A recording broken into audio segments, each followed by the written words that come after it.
There is a particular kind of memory change that I want every adult over 65 to understand, because it can be easy to dismiss, easy to hide, and easy to blame on getting older. And sometimes it is simply normal aging. You walk into a room and forget why you went there. You know someone's name, but it takes you a few seconds to retrieve it. You put your glasses somewhere and have to search for them. You forget an appointment, then remember it later. Those things can happen as we age, and by themselves they do not mean dementia. But there is another pattern that is different. It isn't simply forgetting something. It is beginning to lose the ability to manage something you have handled for years. You may still remember your daughter's name, but suddenly you cannot follow the recipe you've prepared every Sunday for 20 years.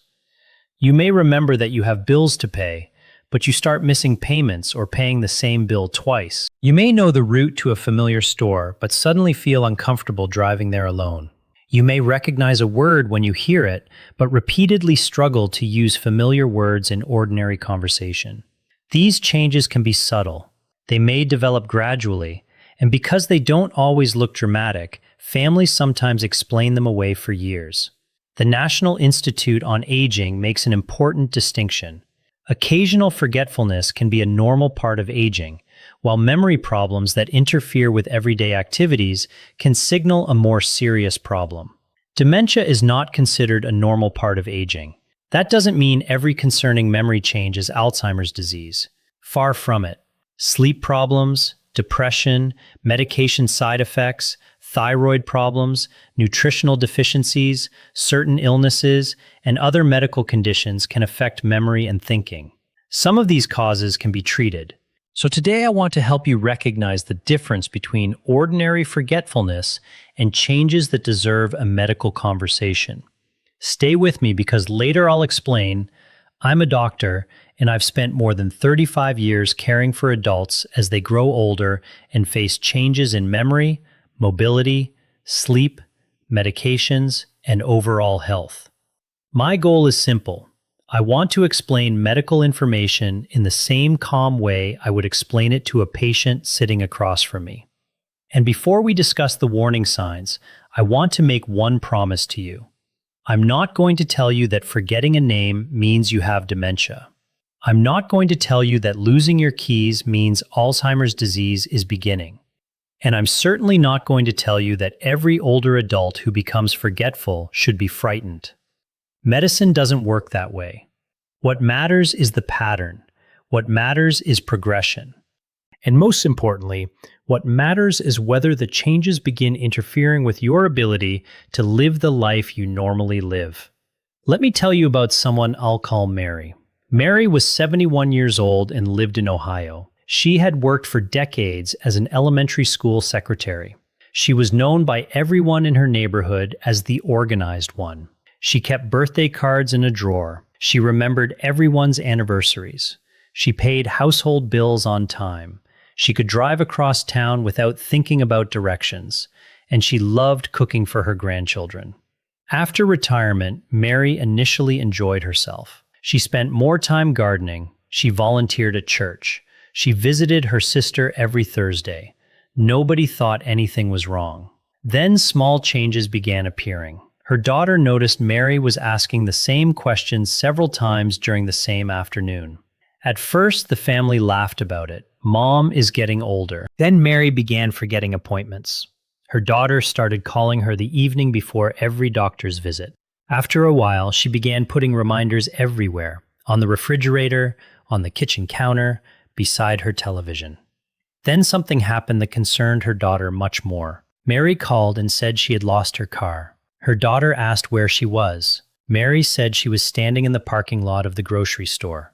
But that grocery store was the one she had visited every week for more than a decade. She eventually found the car. Nothing dramatic had happened. There had been no accident, no sudden weakness, no collapse. Just a moment of profound confusion in a place she knew extremely well. Her daughter finally convinced her to make an appointment. During the visit, we discussed her medications, sleep, mood, medical history, vision, hearing, and daily activities. We also asked a simple question. What's different from a year ago? That question opened the door to a much larger conversation. Mary wasn't suddenly unable to function, but there were several areas where her abilities had changed, and that pattern deserved further evaluation. That's the first lesson I want you to remember. Don't judge your memory based on one forgotten event. Look at the changes across your everyday life. Now let's talk about the first subtle change. One of the most important is repeatedly forgetting recently learned information. This is different from forgetting something you haven't thought about in years. Your brain naturally allows old memories to become less accessible. You might struggle to remember the name of an actor you haven't thought about since the 1980s. You might forget the name of a restaurant you visited 6 months ago. That's not necessarily alarming. The more concerning pattern is when information you recently received doesn't seem to stay. Someone tells you about a doctor's appointment. You discuss it, you understand it. Then 20 minutes later, you ask the same question again. Someone tells you that your grandson is coming for dinner Saturday. You acknowledge it. Then you ask later when he's coming. Occasionally, this can happen to anyone, but if it becomes frequent and progressively more noticeable, it's worth mentioning to your doctor. The Alzheimer's Association describes repeated questions, forgetting recently learned information, and increasingly relying on memory aids or family members for tasks once handled independently as potential warning signs. Think of memory like a filing system.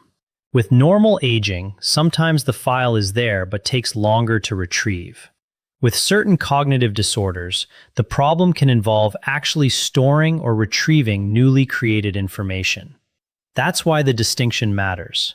You haven't simply forgotten an old fact. You're having trouble holding on to something that just happened. But here's where it becomes important not to jump to conclusions. Poor sleep can make concentration and memory much worse. Stress can interfere with attention. Depression can make people feel mentally slowed down. Certain medications can affect cognition.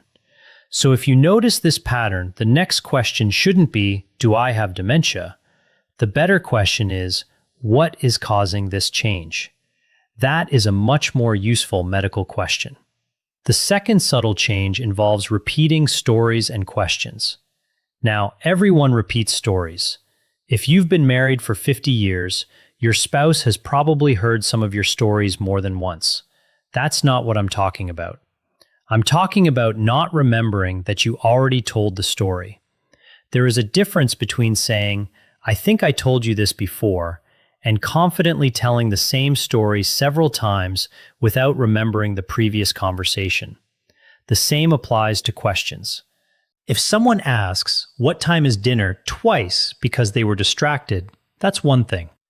If they ask every 10 minutes because they don't remember having the conversation, that's different.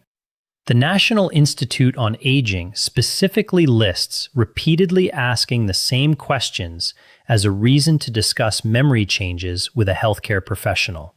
And family members are often the first people to notice this. That's because you're living inside your own memory. You don't always recognize your own changes. Someone else may see the pattern before you do. This can be uncomfortable. Nobody wants their spouse or adult child saying, I've noticed you're forgetting things. So if you're having this conversation with someone you love, choose compassion over confrontation. Don't say, you keep forgetting everything. Say, I've noticed you've been asking about this a few times, and I'm wondering if we should mention it to your doctor. That approach protects dignity, and dignity matters enormously as we get older. Now, the third change is one I want you to pay particular attention to. It's difficulty managing familiar tasks. This is one of the clearest distinctions between ordinary forgetfulness and more concerning cognitive impairment. Imagine you've cooked the same soup for 20 years. You don't need a recipe. You know the ingredients. You know the sequence. You know what it should smell like. One day, you look at the ingredients and suddenly cannot figure out what to do next.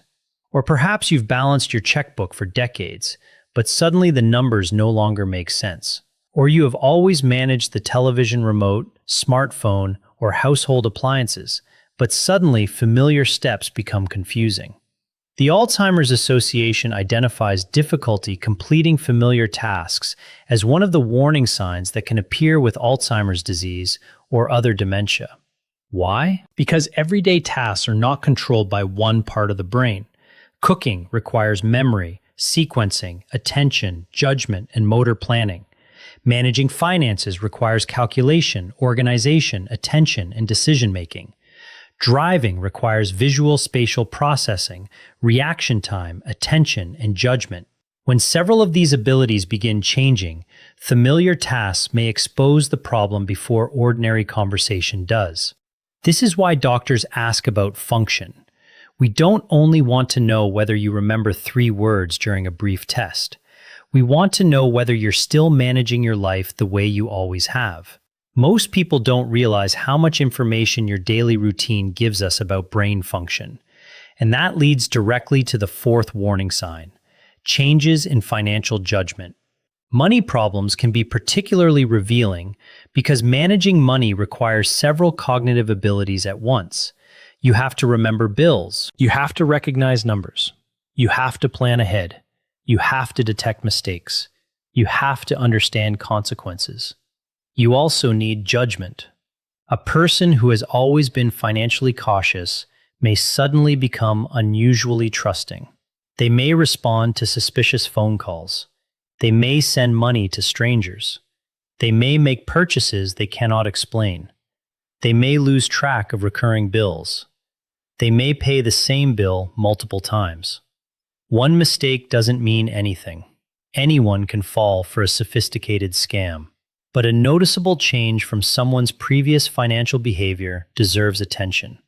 The Alzheimer's Association includes changes in planning, problem solving, and handling numbers or household bills among warning signs that may accompany cognitive impairment. And there is another reason this matters.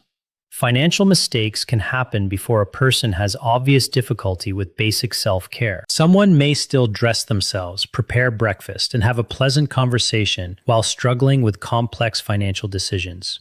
So if a spouse or adult child suddenly becomes concerned about money management, don't automatically assume they're being controlling. Sometimes they're noticing a real change. The next warning sign is one that people frequently mistake for personality: withdrawal from activities. Perhaps your husband stops going to his weekly breakfast group. Maybe your wife stops attending church. Maybe your father no longer wants to play cards with his friends. Maybe your mother stops gardening, even though gardening was one of the most important parts of her week.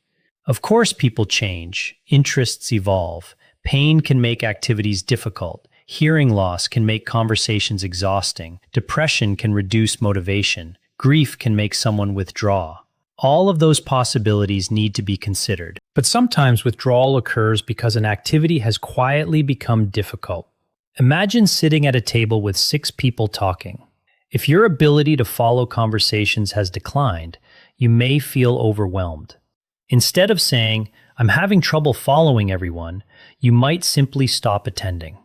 If reading has become difficult, you might stop joining your book club. If navigating unfamiliar places has become stressful, you might stop going out. And eventually, your family sees only the behavior. They see someone who doesn't want to do anything anymore. The underlying problem may be much more complicated. The National Institute on Aging notes that dementia can involve changes beyond memory, including language, visual perception, attention, reasoning, judgment, and personality. So if someone withdraws from activities, ask what changed. Don't immediately assume laziness. Don't assume stubbornness. And don't automatically assume dementia. Ask what became harder. That question can reveal something important. Now I want to discuss a 6th change because it is one of the most overlooked: getting confused about familiar places or time. Most of us occasionally forget what day it is. You wake up on Wednesday and think it's Tuesday. Then you look at the calendar and correct yourself. That's normal. The concerning pattern is when someone repeatedly loses track of dates, seasons, or where they are, or they become confused in a place they've known for years. Maybe they drive to the grocery store and suddenly cannot remember how to get home. Maybe they become disoriented in a familiar neighborhood. Maybe they cannot explain how they arrived somewhere. The Alzheimer's Association lists confusion with time or place among recognized warning signs. This happens because navigation is a surprisingly complex brain function. Your brain constantly combines visual information, memory, spatial relationships, and expectations about your environment. Think of it like an internal map. You don't consciously think about every turn when driving a familiar route. Your brain has built a representation of the environment. If that system begins malfunctioning, a person may become disoriented, even when they recognize individual landmarks. This is why getting lost in a familiar place deserves more attention than occasionally forgetting where you parked in a large shopping center. The context matters, the frequency matters, the progression matters. And now we come to another subtle change: difficulty finding familiar words. Everybody has experienced this. You know exactly what you want to say. The word is right there, but it won't come out. You say, that thing you used to open the door, and eventually the word comes back. That's a normal experience. But if someone increasingly struggles to participate in conversations, loses track of what they're saying, uses incorrect words repeatedly, or cannot name familiar objects, that can be more concerning. The National Institute on Aging and Alzheimer's Association both recognize language difficulties as one possible feature of cognitive impairment. Language is complicated. Your brain must retrieve vocabulary, organize grammar, understand context, and coordinate speech. So a noticeable decline in language ability can be an important clue. But once again, one difficult conversation doesn't mean dementia. Hearing problems can make communication look like memory loss. Anxiety can make someone struggle to find words. Fatigue can reduce concentration. Depression can slow mental processing. This is why a complete evaluation matters. Now let me tell you something that may surprise you. The changes we're discussing don't always begin with dramatic memory loss. The National Institute on Aging explains that early Alzheimer's-related cognitive changes can include problems with language, visual spatial relationships, reasoning, and judgment in addition to memory. That means a person could have relatively good recall of childhood memories while still experiencing changes in another area of cognition. And this is one reason family members sometimes become confused. They say, "How can she have a memory problem? She remembers everything about when she was young." Long-term memories can remain accessible while other cognitive abilities are changing. Memory is not one single system. Your brain contains multiple interacting systems responsible for different kinds of information. That is why the pattern matters more than one isolated memory test. Now let's talk about something else that can mimic cognitive decline: medications. As we get older, many people take several medications. Some medications can affect alertness, attention, or memory. That doesn't mean you should stop taking them. Never stop a prescription medication on your own. Instead, ask your doctor or pharmacist to review everything you're taking. That includes prescriptions, over-the-counter medications, sleep aids, antihistamines, supplements, and herbal products. The National Institute on Aging specifically lists medication side effects among possible contributors to memory problems. Sleep is another major factor. If you are sleeping poorly night after night, your brain isn't getting the recovery it needs. If you snore heavily, wake repeatedly, experience excessive daytime sleepiness, or suspect sleep apnea, tell your doctor. And don't forget mood. Depression in older adults does not always look like sadness. Sometimes it looks like fatigue, withdrawal, poor concentration, loss of interest, forgetfulness. A person may say, "My memory is getting terrible," when the underlying problem is depression or another treatable condition. This is why a good medical evaluation is not simply a dementia test. It's detective work. We're asking what changed. When did it start? How quickly? What medications are involved? How is sleep? How is mood? What medical conditions exist? What does the family notice? And how is everyday functioning affected? Now let's make this practical. Step 1 is to establish your baseline. Ask yourself what you could comfortably manage 1 year ago. Could you handle your bills? Could you cook your normal meals? Could you drive familiar routes? Could you manage appointments?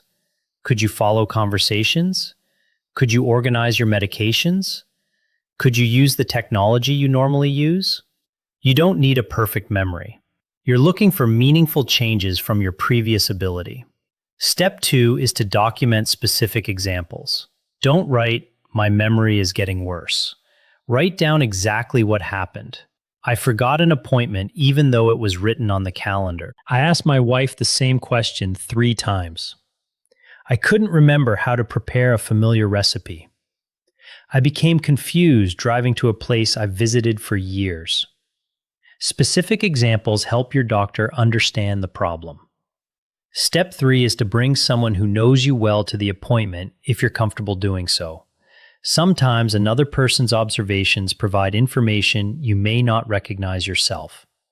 The NIA notes that family members or caregivers can provide valuable information when assessing cognitive changes.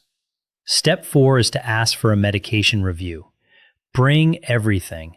Don't assume an over-the-counter product doesn't matter. Tell your healthcare professional about all of it. Step 5 is to address the basics of brain and overall health. Stay physically active within your abilities. Get adequate sleep. Eat a balanced diet. Stay socially connected. Keep medical conditions appropriately managed. Continue activities that challenge your mind and give you a sense of purpose. The NIA recommends healthy lifestyle habits, physical activity, social engagement, adequate sleep, and management of chronic conditions as part of overall healthy aging. These habits are not a guarantee against dementia. There is no magic routine that can promise that. But they support your general health, and cardiovascular and physical health are closely connected to brain health. And there is one final step that may be the most important. Don't wait until a problem becomes severe before mentioning it. If you're concerned, make an appointment. You can simply say, "I've noticed some changes in my memory and daily routine, and I'd like to understand what's causing them." That's enough. You don't need to diagnose yourself. You don't need to prove that you have dementia. You just need to describe what you've noticed. And if the evaluation reveals something treatable, that's valuable. If it reveals mild cognitive impairment, that information can help you and your family plan appropriately. And if it reveals dementia, knowing earlier can provide time for medical care, support, safety planning, and important decisions. The Alzheimer's Association notes that earlier evaluation and diagnosis can provide medical, emotional, social, and planning benefits. That is why I don't want you to fear an evaluation. I want you to see it as information. Information gives you choices. Now, there is one situation I want to separate completely from the gradual changes we've discussed. Sudden confusion is different. If someone suddenly becomes confused, has trouble speaking, develops weakness or numbness on one side, has facial drooping, sudden severe dizziness, or experiences another abrupt neurological change, don't assume it's dementia. That can be a medical emergency. Seek emergency medical care immediately. But gradual changes are different. They deserve attention without panic. And if you're watching this because you're worried about your spouse, parent, or grandparent, remember something very important. You are not responsible for diagnosing them. Your role is to notice, to listen, to support, to encourage appropriate medical care, and to protect their dignity. Mary eventually received a more complete evaluation. Her family learned that several factors were contributing to her difficulties, and the evaluation gave everyone a clearer understanding of what needed to be monitored. What mattered most was that they stopped saying, "She's just getting older." They started asking, "What changed?" That is a much better question. So tonight, I want you to think about your own life. Don't ask yourself, "Have I ever forgotten something?" Of course you have. Ask yourself something different.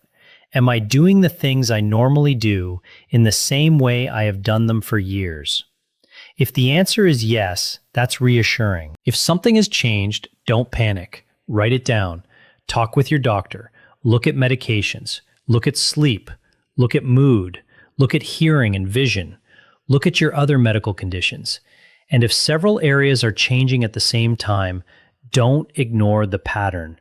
Your brain deserves the same attention you give your heart, your kidneys, your joints, and every other part of your body. Getting older does not automatically mean losing your memory. Occasional forgetfulness is common, but dementia is not considered a normal part of aging, and meaningful changes in memory or everyday functioning deserve evaluation. So please don't be afraid of noticing something. Noticing is the beginning of understanding, and understanding gives you an opportunity to act. If this information helped you think differently about memory and healthy aging, consider subscribing. I want this channel to be a place where adults over 50 can learn about health without unnecessary fear, false promises, or complicated medical language. And before you go, I'd like to ask you one thoughtful question. Have you noticed a change in your own daily routine that you initially thought was simply part of getting older? Tell me what changed. Your experience may help another person recognize something they have been quietly wondering about. Take care of yourself. Stay curious about your health, and remember this: a forgotten name is not a diagnosis. A misplaced pair of glasses is not a diagnosis. But a persistent change in the way you think, communicate, make decisions, or manage everyday life is worth a conversation. Don't panic. Don't ignore it. Get it understood.